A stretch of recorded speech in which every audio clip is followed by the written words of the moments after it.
Black Rider ni Ruru Madrid, pinataob ang Batang Quiapo ni Coco Martin.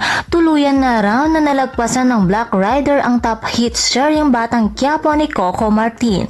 Buong puso ang pasasalamat ni Ruru Madrid dahil sa tuloy-tuloy ang pag-arangkada ng rating ng kanyang pinagbibidahan ng seryeng Black Rider. Ani ni Ruru sa kanyang social media post, "Salamat Ama, tunay na walang imposible sa'yo. Pangako na patuloy kong pagbubutihin ang aking ginagawa nang makapagbigay ng magandang programa, saya at inspirasyon sa bawat manunood." At syempre, nagpasalamat din siya sa mga taong bumubuo sa Black Rider at sa lahat ng mga loyal viewers ng serye. Ani ni Ruru, "Salamat po sa inyong lahat na patuloy na tumututok at nagmamahal sa Black Rider. Asahan na mas lalo pa naming pagandahin ang aming programa para sa inyo."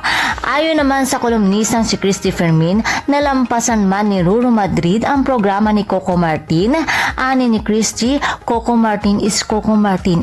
At alam daw lahat na ang puso ng publiko ay na kay Coco, pero wag naman daw sanang pagsabungin ang dalawa, lalo na at iisa lamang ang layunin ng dalawang show, ang magpasaya ng mga manonood. Samantala, madami pang aabangan sa Black Rider, gayon din sa Batang Quiapo.